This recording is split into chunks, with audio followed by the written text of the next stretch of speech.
법률 상식을 몇 가지 좀 풀어보도록 하겠습니다. 아, 이혼 법률 상식. 네네, 이혼 법률 상식. 어떤 게 네. 있는 겁니까? 첫 번째는 자동 이혼이라는 제도가 우리나라에 있다고 생각하시는 분들이 있어요. 자동 이혼이란 말은 무슨 말이신 것 같아요? 특히 별거가 오래되면 자동 이혼이 된다. 뭐 3년간 별거하면 자동 이혼이 된다라고 하거든요. 법적 절차 없이 법적 절차 자동으로 없이 그냥. 자동으로. 그런 데서 오해가 오시는 경우가 있어요. 그래서 제가 얼마 전에 상담을 했는데 실제로 자동 이혼이 된다고 생각을 하고 20년, 30년이 되도록 이혼 수속을 안 밟으신 거예요. 이 어머님이 재산이 상당히 있으셨어. 그러다가 갑자기 사망을 했어요. 남편과 절차를 정리 안 하다 보니까 그 정말 미운 배우자가 상속권을 가져간 케이스가 있었어요. 그래서 우리나라에는 자동 이혼이라는 제도가 없고요. 다만 이제 3년 이상 완전히 생사불명이 되는 경우. 실종 신고할 정도로 그걸로 이혼 사유를 삼아서 이혼 청구를 할 수가 있고, 그런데 집을 나간 이후에 어딘가는 살아는 있는데 그냥 내가 안 찾을 뿐이야. 이럴 경우에는 이제 아기의 유기라고 해서 경제적으로 뭐 생활비도 되지 않고 부양을 전혀 하지 않는다라는 사유로 해서 이제 이혼 청구를 할 수가 있습니다. 공시송달이라는 절차로 비교적 매우 간단하게 이혼 절차를 밟을 수 있으니까 갑자기 뜻하지 않은 상속을 해야 되는 일이 발생하거나 뭐 채무를 부담해야 하는 일이 발생하거나 이런 걸 좀 막으실 수 있을 것 같습니다. 그럼 선생님, 그 뭐 요즘에는 이제 그 불륜죄가 폐지가 됐잖아요. 아, 네네. 간통죄가 폐지된 이후에 그래서 이제는 불륜을 해도 된다. 라고 생각하시는 분들이 많고 나는 그러면 아무런 나의 이런 상처나 피해에 대해서 배상받지 못하나? 라고 생각하시는데 절대 그렇지 않습니다. 그것도 이제 굉장히 많이 있는 오해 중에 하나인데요. 간통죄로 폐지된 거는 형사법이 폐지된 거예요. 부부 사이에 있는 민법상의 정조 의무 자체가 없어진 건 아니거든요. 네. 그래서 형사처벌은 되지 않지만 민사상 문제 제기를 해서 이혼 사유로 삼는다거나 또 위자료 청구를 한다거나 이건 가능하고요. 많이들 알고 계시나요? 그 상간녀, 상간남 상대로 하는 위자료 청구, 그게 가능합니다. 그렇군요. 그러니까 우리나라의 그 이혼 방법은 협의 이혼. 네. 그다음에 이제 그 재판의 이혼. 재판상 이두 이혼. 가지가 실질적으로 네. 이혼할 수 있는 창구군요. 네. 예. 어떻게 보면은 저는 이제 우주라는 표현을 하는데요. 그 우주가 각자 30년 내지는 그보다 더 각자의 삶의 궤도를 돌다가 갑자기 만났는데 저는 갈등이 없다는 것이 오히려 이상합니다. 아마 이제 안 싸운다는 건 뭐냐면 지금은 너무 좋으니까 뭐 쉽게 양보해주고 이해해 주려고 하는 거죠. 그런데 좀만 있어봐라. 좀만 있어봐라. 결혼이라는 거는 사실 현실이라서 현실적인 문제들이 발생을 합니다. 우리나라가 이혼율이 굉장히 높다는 거 여러분들 알고 계시죠? 뭐 아시아에서 1위다 이런 거 보면 좀 가슴이 아프기도 한데 어떻게 보면은 이것이 우리의 현실이어서 이런 현실을 잘 좀 해결해 나가면 좋겠다 또 그렇게도 생각을 해봅니다. 2020년 신문사에서 설문조사를 했는데 기혼 남성의 41.3%가 외도를 한 경험이 있다라고 얘기를 하고 여성의 경우에도 24.4% 정도가 그런 경험이 있다고 얘기를 했어요. 그러면은 기혼자 중에서 3명 중에 1명 정도는 외도를 한 경험이 있다 이렇게 볼 수 있는데 사실은 이제 이 외도 문제가 갈수록 진짜 많은가 봐요. 그래서 뭐 인터넷 카페 같은 데서 이런 것들을 얘기하는 것들이 굉장히 많이 만들어지고 있다는 뉴스 들어보셨을 거예요. 거기에 화제가 된 은어들이 좀 있더라고요. 오늘 초성 퀴즈를 마련해 봤는데 한번 맞춰보실까요? 자, 이건 무슨 뜻일까요? 감시. 감시 떴다 피해라 막 이럴 때 쓰는 네. 검사. 휴대폰 검사? 오늘 검사 당했다? 검사 당했어. 네. 또 이건 뭘까요? 기역, 니은, 미음, 이응. 네. 겁나 미워. 검남이요. 겁나 미워. 네. 계속 한번 해볼까요? 세 번째. 진짜 어려운데? 뒤에가 커플이구나. 구구 커플. 구구는 뭐예요? 구구. 닭살 커플. 구구. 구구. 금기 커플. 금기 커플. 겁나 미워 금기 커플. 네. 말 된다 그죠? 겁나 미워 금기 커플. 네. 마지막 대망의 네 번째입니다. 지지리. 지지리. 지지리. 네. 그죠? 찌질이. 찌질이. 찌질이를 좀 이렇게 약하게 해서 지지리. 이거 정답을 한번 공개해 볼까요? 오! 아, 이게 줄임말이구나. 네. 귀여운 여성. 금지된 사람, 귀여운 남성, 미운 진남미요. 귀여운 남성, 귀여운 네. 이런 것들을 사용하면서 그 안에서 자기들끼리 서로 이렇게 정보를 공유를 한대요. 거기가 카페가 5만 명이 이상의 카페도 있다고 해요. 근데 그게 뭐 카페가 하나가 아니라 여러 가지가 되고 있다고 하니까요. 그런데 이 카페에 가입을 하려면 내가 불륜을 하고 있다는 것을 인증을 해야 돼. 와. 정회원이 돼서 거기 들어가서 이렇게 은어를 가지고 대화를 나눌 수가 있는 거죠. 그만큼 교묘하게 어디 가면은 들키지 않고 만날 수 있느냐. 그다음에 내가 들킬 뻔했을 때 배우자에게 어떤 핑계를 대면 것이냐 이렇게 서로 이렇게 정보를 공유하고 있다고 합니다. 네. 치밀하다. 정말 중요한 키워드가 나온 것 같아요. 비밀. 배우자에게 말할 수 없는 게 생기는 것부터가 문제다. 네. 그래서 화제가 된 키워드를 좀 준비를 했어요. 바로 정서적 외도.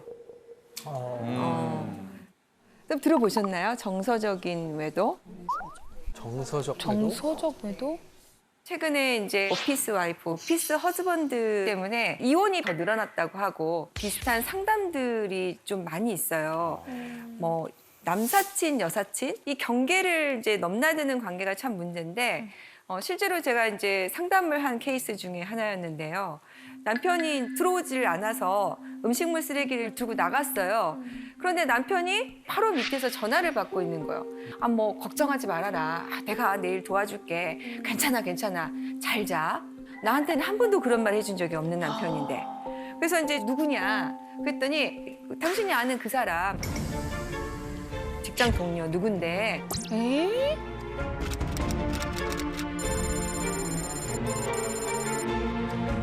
그래서 이제 그때부터 좀 남편의 행동을 유심히 관찰하기 시작을 했는데 남편이 휴대폰을 놓지를 않고 계속해서 들고 있는 거죠. 그래서 남편이 이제 자는 틈을 타서 휴대폰을 좀 봤는데 뭐 잘 자라고 서로 안부를 전하고 매일 점심을 같이 먹고 그런데 잠자리를 나눈 흔적은 없어요. 특이했던 거는 그 여성분이 운전면허를 막 따니까 운전 연수도 시켜주고 네. 외도네. 외도다. 그래서 남편한테 이게 뭐냐 그랬더니 아 이런 거 가지고 왜 화를 내느냐 직장에서 친하게 지내다 보면 이 정도는 해줄 수 있지 아 그리고 나한테 좀 가르쳐 달라고 하길래 내가 좀 가르쳐 줬다 그리고 이분은 나하고만 이렇게 친하게 지내는 게 아니라 다른 사람하고 다 친하게 지내는 사람이다 근데 보니까 성격이 되게 좋아서 사실 좀 그런 것 같기도 해 그런데 우리 남편하고 너무 많은 대화를 나누는 거죠 그래서 부인이 여기에 대해서 이제 이런 관계를 좀 정리해달라. 이렇게 친하게 안 지냈으면 좋겠다고 요청을 했습니다. 그런데 남편의 반응은 오히려 화를 내면서 부인을 의부증으로 모는 거죠. 그래서 이혼 소송을 제기할까라고 이제 고민을 하고 상담을 오신 거였어. 자, 이렇게 이혼 청구를 한다면 이혼 사유가 될 수 있을까요? 사회적인 관계에 이르지 않으면 이 경우에는 이혼 사유가 되지 않는다라고 생각을 하는데 실제로 지금 가정법원에서 부정행위라고 했을 때는 훨씬 넓게 봐요. 그래서 야심한 시각에 갑자기 서로 하트를 주고받는다. 아무 말 없이. 네. 그리고 잘 자? 자고 있어? 이렇게 야심한 시각에 한다. 그러면 이것만으로도 넓게 봐서 부정행위다라고 지금 법원이 보고 있습니다. 서로 일을 돕다 보면 또 친밀한 관계가 되고 또 배우자하고 나눌 수 없는 얘기를 나눌 수 있는 관계가 또 되기도 하죠. 그런데 정말 중요한 문제는 배우자가 싫어할 것 같아서 얘기를 안 하다가 비밀이 생기기 시작하는 경우 결정적으로 배우자가 이 관계를 정리하라고 했는데 그거를 정리하지 못하는 경우 이건 이혼 사유가 될 수 있다고 생각을 합니다. 그래서 이에 대해서 조금 오해가 없으셨으면 좋겠고요. 이런 일이 생기면 배우자에게 단호하게 나는 이런 게 싫다.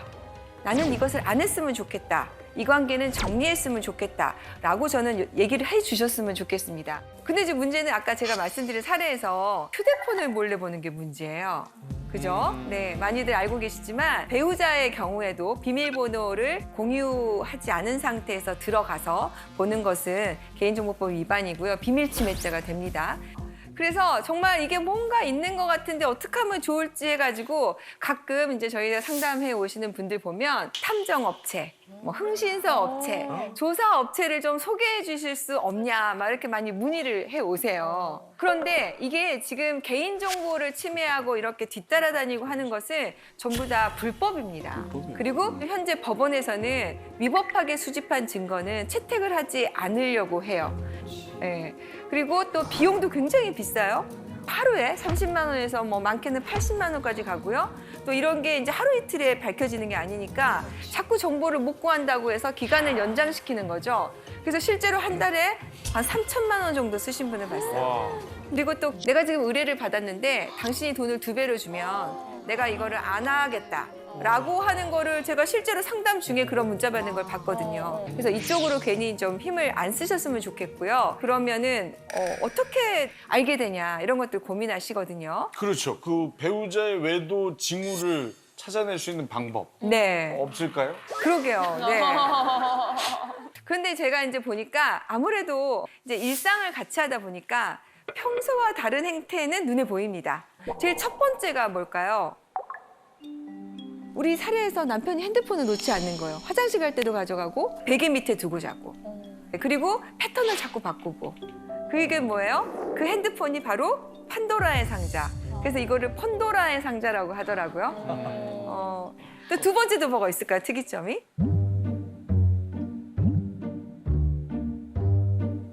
어디서 제일 많이 들킬까요? 차. 딩동댕. 네. 내비게이션 목적지 검색 이런 거. 네. 그래서 쭉 보면 어디를 다녀왔는지 알게 되죠. 차 얘기하니까요. 네. 블루투스로 통화를 하잖아요. 네네. 웬만한 제조사의 차들이 외부로 다 소리가 들립니다. 은밀하게 통화를 하다가 와이프가 지하주차장에서 쓱 지나가다 뭔 소리지 하고 딱 듣는 순간 모든 내용이 다 발설됩니다. 중계가 돼버리는 거죠. 네, 그러니까 이제 네. 지하주차장에서 특히나 울림이 많은 곳에서 이렇게 통화를 하실 때 블루투스를 좀 작게 해놓으시거나 안에서 이렇게 그냥 전화로 아니 이렇게 정보를 주시면 어떡해요. 네. 차 안에서 바로 핸드폰하고 연동이 되잖아요. 네네. 그럼 운전하는 중에 어떤 일이 발생하냐면 오는 문자 메시지나 SNS들이 이렇게 화면상에 나타나요. 잘못 누르면 음성으로 이렇게 문자를 읽어주거든요, 차에서. 그래서 이런 분들은 내비게이션을 안 쓴답니다. 네. 와. 근데 그런 얘기 있더라고요. 바람을 한 번도 안 피운 사람은 있어도 한 번만 피우는 사람은 없다고. 그러니까 습관적으로 계속 이렇게 외도를 하게 된다는 건데 아무래도 이렇게 사건 맡으시면 그런 사람들 실제로 보시잖아요. 그런 외도하는 사람들만의 공통점 같은 게 있을 것 같아요. 솔직히 말씀드리면 공통점은 참 찾기가 어려워요.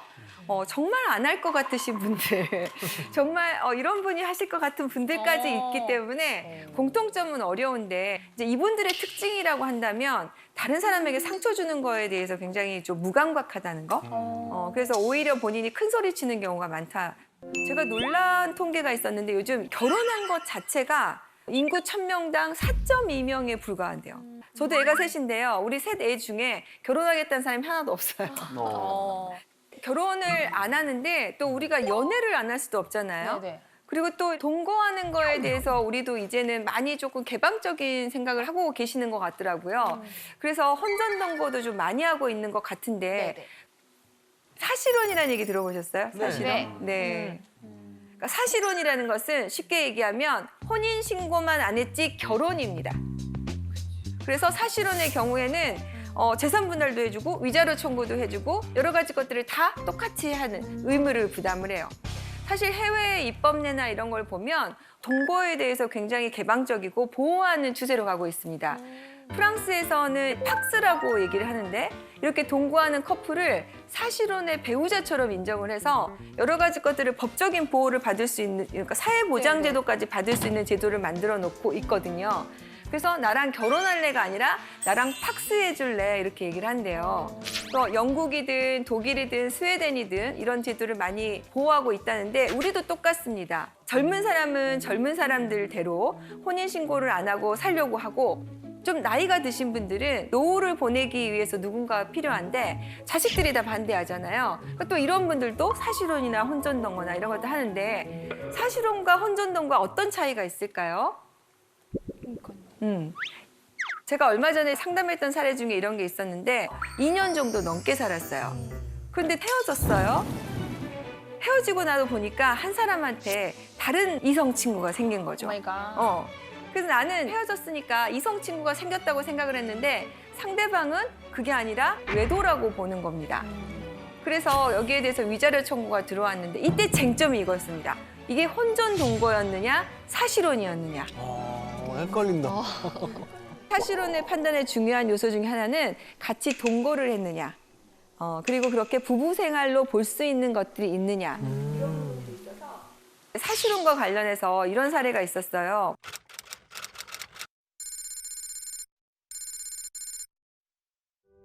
나는 결혼을 했다고 생각을 하고 서로 뭐 부모님들도 인사하고 결혼식도 올리고 했는데 막상 혼인신고를 할 때가 되니까 남편이 우리 조금 뭐 이렇게 서두를 거 있어.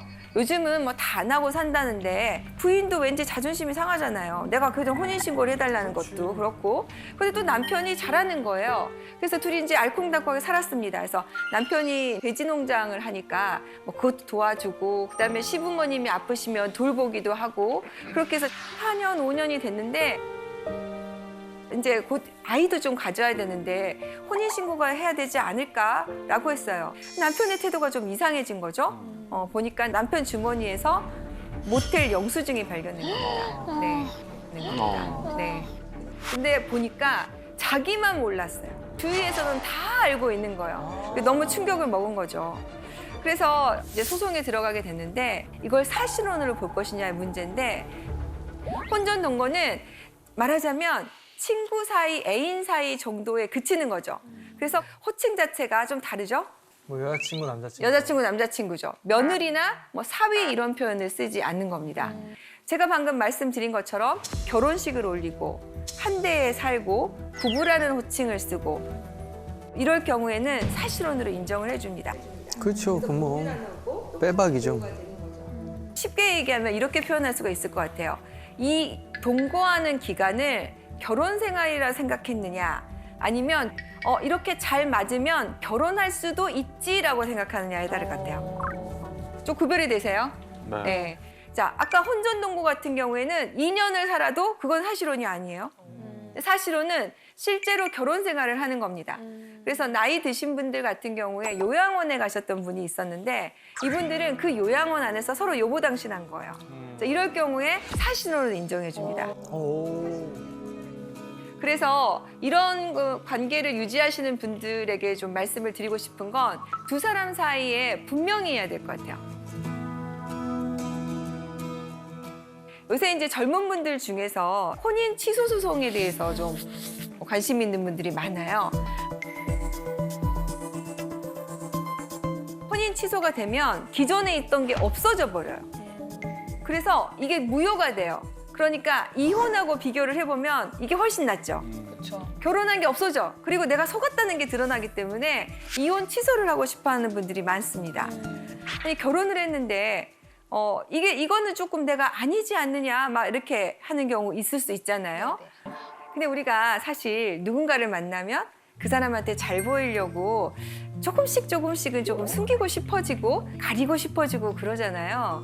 그런데 결혼이라는 걸 하고 보면 재력도 드러나게 되고 부채도 드러나게 되고 그런데 이런 경우는 어떨까요? 결혼할 때는 뭐 직업도 의사고 특별히 문제가 없어요. 그런데 결혼을 하고 보니까 남편이 성적인 취향이 좀 독특해요. 왠지 부부관계를 조금 꺼려하는 것 같고 충격적인 거는 여성의 의류나 구두를 몰래 수집을 하는 거예요. 그래서 뭔가 여자가 있는 줄 알았더니 그게 아니라 자기가 그걸 갖고 싶은 거죠.